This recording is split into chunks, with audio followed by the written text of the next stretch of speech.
देश भर में उस प्रकार की प्रशंसा उनके मुख से निकलती है। स्वाभाविक है, उनकी बहुत बड़े अनुयायी होते हैं, संख्या होती है। सामाजिक संस्थाएं, एनजीओ, सब लोग अपने अपने तरीके से सहायता करते हैं। और मैं शब्द बोल रहा हूं, कुछ विपक्षी पार्टियों में भी ऐसे लोगों की भावनाएं होती हैं जो उनको सहायता करती रहती हैं।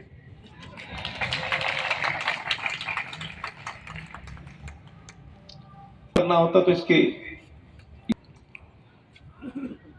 अगर कोई साइंस का विद्यार्थी हो, खास करके फिजिक्स का, उसने पढ़ा होगा कि हीट दो प्रकार की होती है। कोई है फिजिक्स का विद्यार्थी जो दो प्रकार की हीट के नाम बता सके? नहीं कोई यहां है। मैं बताता हूं, मैं रहा हूं, फिजिक्स का विद्यार्थी रहा हूं। एक होती है पेटेंट हीट, एक होती है लेटेंट हीट। पेटेंट हीट वो होती है जो प्रत्यक्ष जिसका अनुभव किया जा सके। हाथ भी नजदीक लाओगे तो हाथ जल जाएगा। खाना बनाने के भी काम आती है, आग दिखती है, सब कुछ होता है।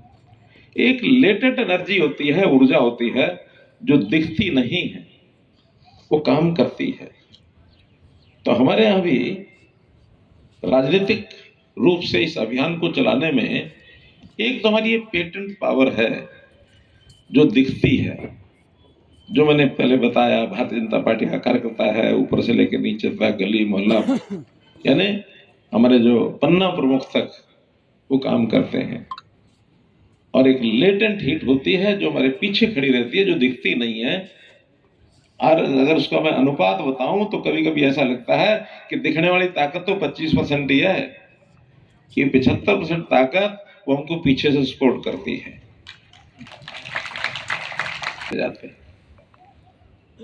कार्यकर्ताओं के नाते जीते जाते हैं, ठीक है। प्रत्यक्ष जो व्यक्ति इसमें प्रयत्न करते हैं वो तो ठीक है, लेकिन पार्टी का सिद्धांत और पार्टी की सैद्धांतिक परिप्रेक्ष्य में सरकारों की जो कारगुजारी है, जो उपलब्धियां हैं, जो हमारी नीतियां हैं, जिसका जनता को लाभ होता है, उसका बहुत बड़ा रोल होता है। आपने एक शब्द का प्रयोग किया कि ये शब्द खूब इस बार चला, खूब गूंजा, क्या बोला? बिना पर्ची बिना खर्ची। इसका आभास हमको भी है, इसका आभास अब विपक्षी लोगों को भी हो गया है। और इसका लाभ भी उन विपक्षी नेताओं के कारण से हमको ज्यादा मिला जिन्होंने कहा कि हम आएंगे तो हम इतनी नौकरियां बांटेंगे, 50 वोट पर एक नौकरी देंगे, 2000 नौकरी आपको मिलेंगी, इतनी आपको मिलेंगी। हम आएंगे, पहले अपने घर भरेंगे, फिर बाकियों को देखेंगे। वो कहते हैं घपलों के बिना सरकार चलती है क्या? ये प्रत्यक्ष पंक्ति आपने देखी होंगी, सोशल मीडिया पर सुनी होंगी।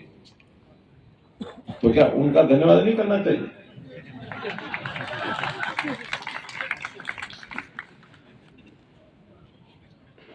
क्यों होती है?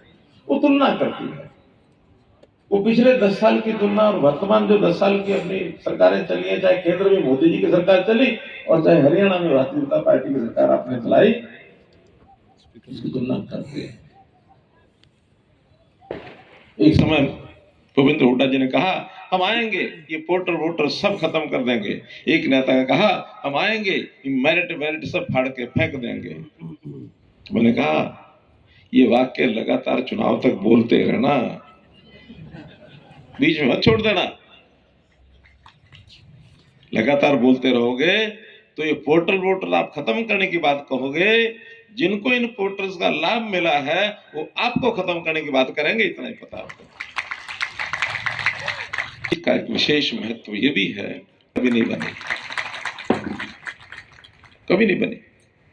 देश में तो एक बार नेहरू जी ने बनाई थी, बाद में मोदी जी की बनी। उसमें बड़ा अंतर मैंने पहले ही बताया कि उस समय तो जब नेहरू जी ने तीसरी बार बनाई तो सामने मुकाबले में कोई था ही नहीं। एक अकेला पहलवान कह के मैं तो कुश्ती जीत के आ गया, तो उसकी जीत का अर्थ क्या है? क्योंकि सामने तो कोई नहीं था।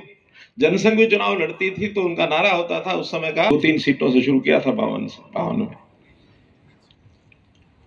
तो ये बहुत बड़ा अंतर है। इस बार तो मोदी जी की सरकार के सामने चैलेंज था कि तीसरी बार सरकार बनाने के लिए सामने दूसरे लोगों का क्लेम भी था, ग्रुप के नाते यूपीए भी क्लेम कर रही थी, एनडीए का भी हमारा क्लेम था, लेकिन जनता ने उनको भी सबक सिखाया। और पहला ये लोकतंत्र का चुनाव देश में मैंने देखा, आप सबने भी देखा